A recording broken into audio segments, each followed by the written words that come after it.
জরুরি বিষয়। ইমানদারদের একটা লক্ষ্য থাকা উচিত। প্রত্যেকটা মানুষের জীবনের কিন্তু লক্ষ্য থাকে। দেখেন আমাদের এই যে যুবক ভাই যারা আছেন, ছাত্র ভাই যারা আছেন, এনাদেরকে যদি জিজ্ঞাসা করা হয় জীবনের লক্ষ্য কি, তো উনি স্বাভাবিকভাবে হয়তো বা বলবেন যে আমি একজন ডাক্তার হব বা ইঞ্জিনিয়ার হব বা একজন ব্যারিস্টার হব বা এরকম বিভিন্ন রকম। আরেকজনের কাছে জিজ্ঞাসা করেন, হয়তো বলবে যে আমি শিক্ষক হব, আমি হয়তো বা কোনো চাকরি করব, অথবা আমি জনসেবা করব বা আমি ব্যবসা করব। প্রত্যেক মানুষের জীবনের একটা উদ্দেশ্য থাকে, লক্ষ্য থাকে। এটা তো স্বাভাবিক কথা যে লক্ষ্যহীন জীবন এটা তো কাণ্ডারিবিহীন তরির মতো। একটা নৌকা যদি মাঝি না থাকে আর নৌকা যদি স্রোতে ছেড়ে দেওয়া হয়, তাহলে ওই নৌকা তো কোনো কুল কিনারায় সে দাঁড়াইতে পারবে না। সে ওই পানির স্রোতে যাইতে থাকবে, কোনো এক সময় দেখা যাবে যে পানির ঢেউয়ের সাথে সে ডুবে গেছে। তাই হবে না বিষয়টা? তো কাণ্ডারি না থাকলে যেমন নৌকার অবস্থা হয়, একজন মানুষের জীবনের লক্ষ্য উদ্দেশ্য না থাকলে মানুষের অবস্থা এরকমই হয়। পশুর মধ্যে আর আমার মধ্যে পার্থক্য কোথায়? ডক্টর খন্দকার আব্দুল্লাহ জাহাঙ্গীর রহিমাহুল্লাহ এই কথাটা বারবার বলতেন যে একটা পশু জন্ম নেয়, সে খায় দায়, তারপরে এক পর্যায়ে হয়তো বা তাকে জবাই করে দেওয়া হয়, না হলে এমনিতেই মারা যায়। এই হলো তার জীবন। আর আমাদের মুসলমানদের কিছু মানুষের দিকে তাকালে ওই পশু পাখির মতো জীবনের মতো অবস্থা হয়ে গেছে। পশু পাখির জীবন যেমন, আমাদের জীবনও এরকম হয়ে গেছে। আল্লাহ তাআলা যদিও কাফেরদের ব্যাপারে এই আয়াতটা বলছেন যে ওয়ায়াকুলুন কামা তাকুলুল আনআম ওয়ান নারু মাসওয়াল লাহুম, ওয়ায়াকুলুনা কামা তাকুলুল আনআম। কাফেররা তো ওয়াল্লাযিনা কাফারু ইয়াতামাত্তাউন, কাফেররা দুনিয়াকে ভোগ করতেছে, ওয়ায়াকুলুনা কামা তাকুলুল আনআম, আর চতুষ্পদ জানোয়ার যেভাবে খায় ওইভাবে তারা দুনিয়াতে খাওয়া দাওয়া করতেছে। তা আজকে এটা দুঃখের সাথে বলতে হয় যে এটা আমার মনে হয় আয়াতটা এখন আর কাফেরের মধ্যে সীমাবদ্ধ নেই। আমাদের মুসলমানদের চাল চলন আকীদা এবং অবস্থা এমন হয়ে গেছে যে ওই কাফেরদের স্বভাব আমাদের মধ্যেও ঢুকে গেছে। ওই স্বভাবটা আমাদের মধ্যেও ঢুকে গেছে। মানে কেমন জানি আমি দুনিয়াকেই ভোগ করতে আসছি, আল্লাহ কেমন জানি আমাকে দুনিয়াকেই ভোগ করার জন্য পাঠাইছে, এমন একটা অবস্থা আমাদের ভিতরে দেখা যায়। সব চিন্তা চেতনা লক্ষ্য উদ্দেশ্য দুনিয়া কেন্দ্রিক। ওই যে কাউকে জিজ্ঞাসা করবেন, সে যে তার লক্ষ্যটা বলবে, উদ্দেশ্যটা বলবে, সেটাও দুনিয়া কেন্দ্রিক উদ্দেশ্য, দুনিয়া কেন্দ্রিক লক্ষ্য। অর্থাৎ সে বলতেছে যে আমি একটু চাকরি করব, বা একটা ডাক্তার হব, একজন ইঞ্জিনিয়ার হব, একজন ব্যারিস্টার হব, একজন চাকরিজীবী হব, অথবা একজন ব্যবসায়ী হব। বাস, এগুলো তো সব দুনিয়াবী লক্ষ্য। আমি বলতেছি না এগুলো দরকার নেই, এগুলো জরুরি। একজন মানুষের তার চাকরি জরুরি, লেখাপড়া জরুরি, তার সংসার জরুরি, তবে এর চাইতেও জরুরি তার আখিরাতকে লক্ষ্য বানানো, আল্লাহর সন্তুষ্টিকে লক্ষ্য বানানো। আল্লাহর সন্তুষ্টি অর্জনের মধ্য দিয়ে আখিরাতে আমি যেন জাহান্নাম থেকে বাঁচতে পারি এবং আল্লাহর সেই চিরসুখের জান্নাত, সেই জান্নাতে যেন প্রবেশ করতে পারি। এটা একজন মুমিনের লক্ষ্য হওয়া উচিত। এটা একজন মুমিনের লক্ষ্য হওয়া উচিত, আল্লাহর সন্তুষ্টি, এবং আল্লাহর সন্তুষ্টির মধ্য দিয়ে আমি যেন জাহান্নাম থেকে বাঁচতে পারি, জান্নাতে যেতে পারি। এটা একজন মুমিনের লক্ষ্য হওয়া উচিত।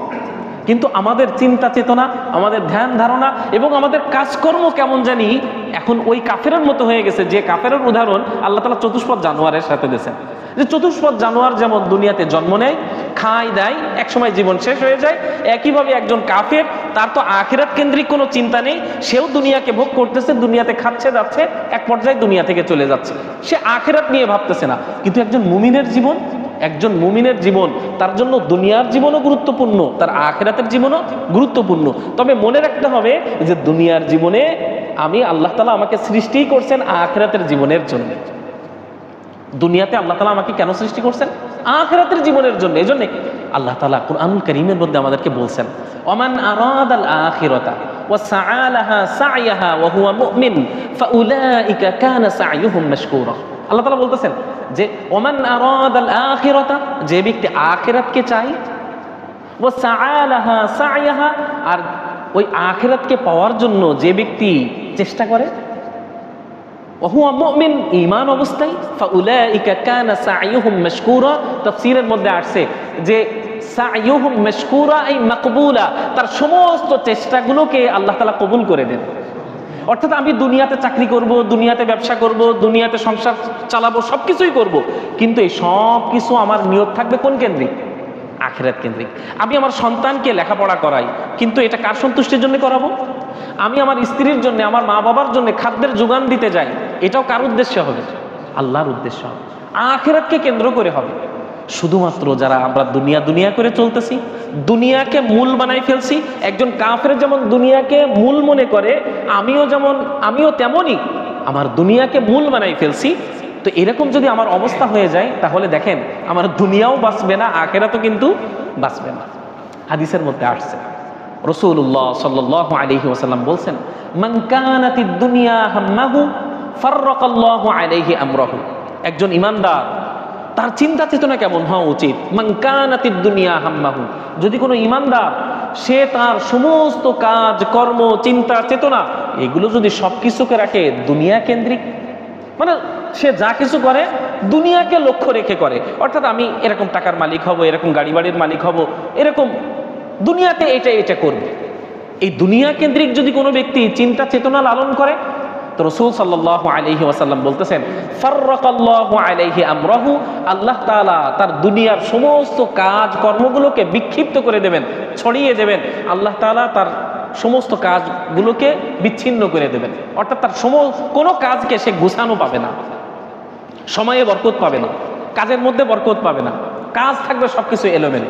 ফাররাকাল্লাহু আলাইহি আমরাহু ওয়া জাআলা ফাকরাহু বাইনা আইনাইহি, মানুষ দুনিয়াকে গড়ার জন্যে সে আখিরাতের চিন্তা করে নাই, এখন দুনিয়া কেন্দ্রিক যখন তার সব কিছুকে গুছানোর চেষ্টা করতেছে, রাসূল সাল্লাল্লাহু আলাইহি ওয়াসাল্লাম বলতেছেন যে ওয়া জাআলা ফাকরাহু বাইনা আইনাইহি, আল্লাহ তাআলা তার দু চোখের সামনে দারিদ্রতাকে ঝুলাই দেবেন।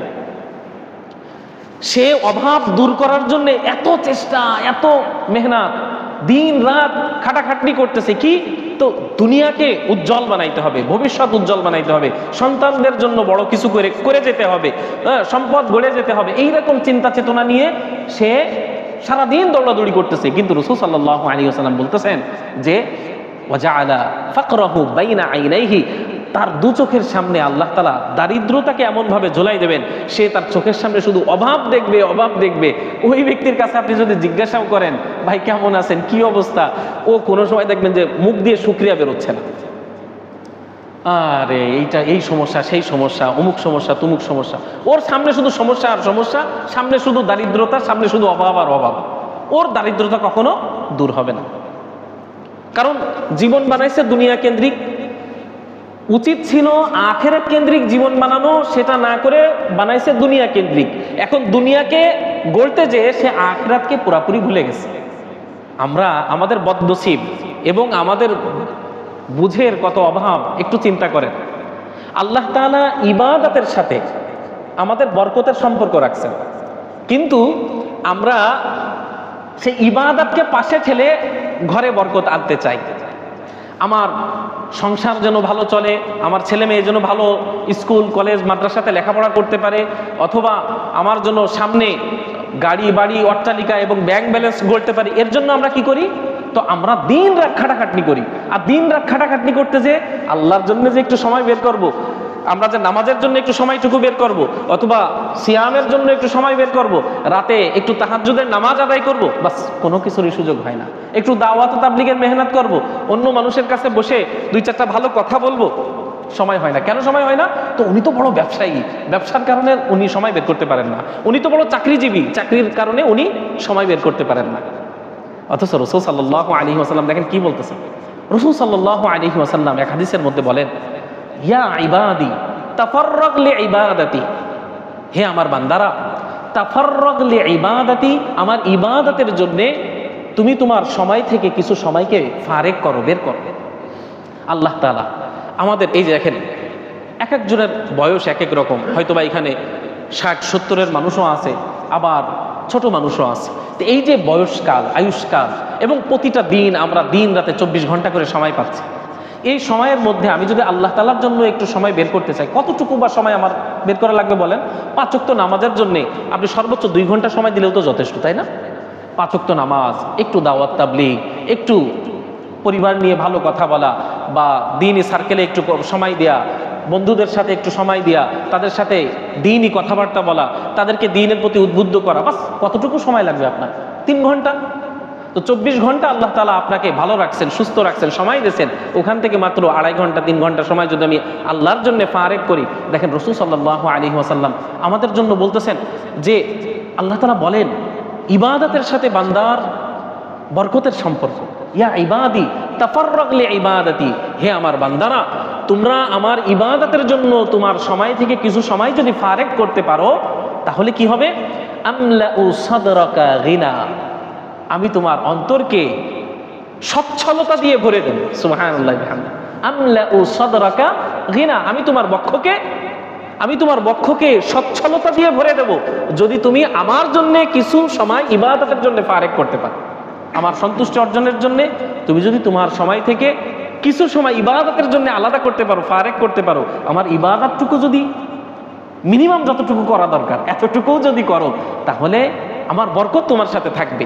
আমি তোমার অন্তরকে, আমি তোমার বক্ষকে সচ্ছলতা দিয়ে ভরে দেব। এরপর রাসূল সাল্লাল্লাহু আলাইহি ওয়াসাল্লাম বলতেছেন, ওয়া আসুদ্দা ফাকরাকা, আমি তোমার দারিদ্রতাকে দূর করে দেব। সুবহানাল্লাহ বিহামদিহি।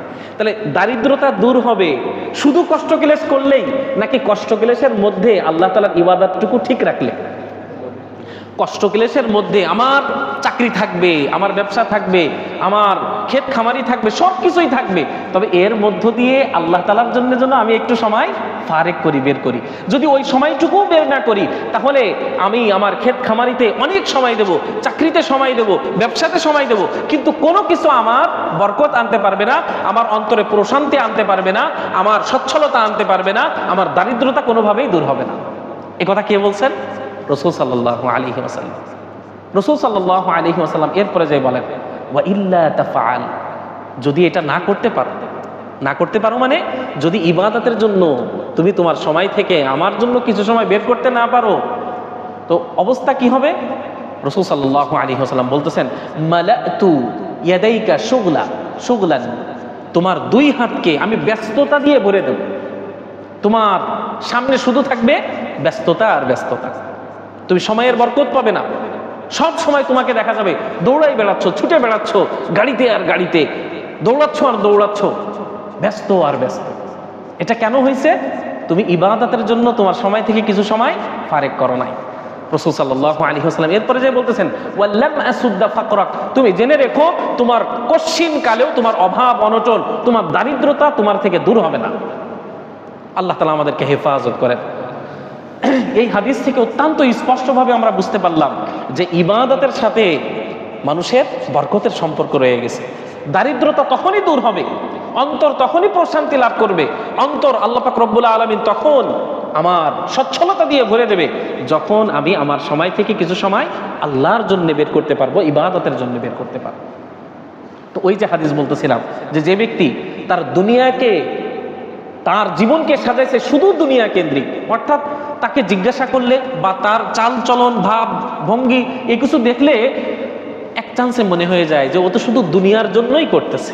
তা যদি অবস্থা এমন হয় যে আমার শুধু দুনিয়া আর দুনিয়া সামনে, এমন যদি অবস্থা হয়ে যায়, তো রাসূল সাল্লাল্লাহু আলাইহি সাল্লাম বলেন, ফাররাকাল্লাহু আলাইহি আমরাহু, সমস্ত কাজকর্মগুলোকে আল্লাহ তাআলা বিক্ষিপ্ত করে দেবেন, ওয়া জাআলা ফাকরাহু বাইনা আইনাইহি, দু চোখের সামনে আল্লাহ তাআলা দারিদ্রতাকে ঝুলাই দেবেন। ওয়ালাম ইয়াতিহি মিনাদ দুনিয়া ইল্লা মা কুতিবা লাহু, আর আল্লাহ তাআলা তার তাকদীরে যতটুকু লিখে রাখছেন এর চাইতে সে হাজার দৌড়াদৌড়ি করবে, হাজার চেষ্টা করবে, কিন্তু আল্লাহর দেয়া ওইটুকুর চাইতে সে আর বেশি উপার্জন করতে পারবে না, সে বেশি হাসিল করতে পারবে না। অথচ এর বিপরীতে রাসূল সাল্লাল্লাহু আলাইহি ওয়াসাল্লাম সুসংবাদ শোনাচ্ছেন, তোমার জীবনের লক্ষ্য উদ্দেশ্য যদি বানাতে পারো আখিরাত কেন্দ্রিক তোমার জীবনটাকে যদি গড়তে পারো, তাহলে তোমার লাভটা কেমন হবে?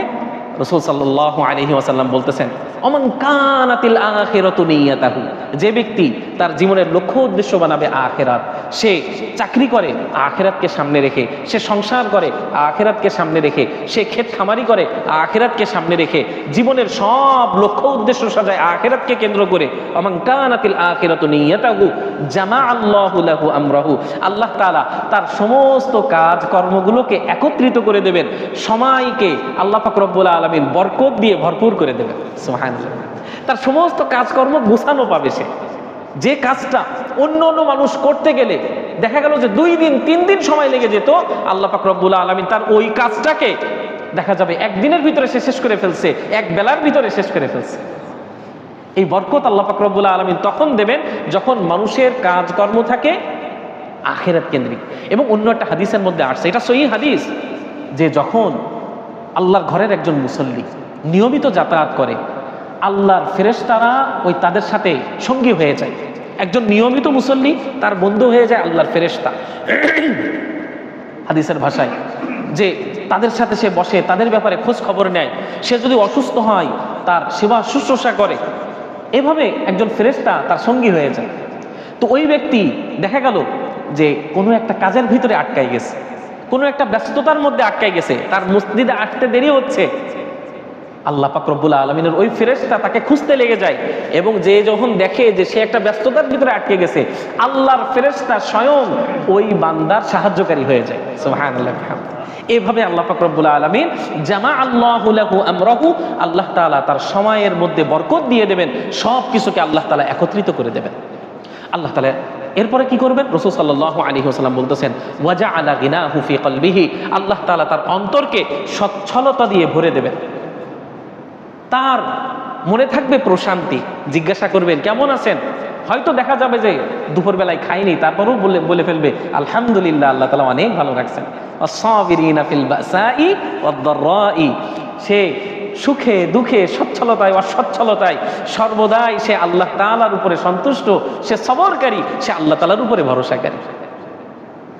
তো ওয়াজআলা গিনাহু ফি কলবিহি ওয়া আতাতহু দুনিয়া ওয়া হিয়া রাগিমা, আর যে সে দুনিয়া থেকে বেঁচেছিল, সে দুনিয়া কেন্দ্রিক জীবন গড়ে নাই, কিন্তু আল্লাহ তাআলা দুনিয়াতে তার জন্য যতটুকু রাখছেন ওইটুকু আল্লাহ পাক রব্বুল আলামিন তার কাছে পৌঁছাই দেবেন। সুবহানাল্লাহ।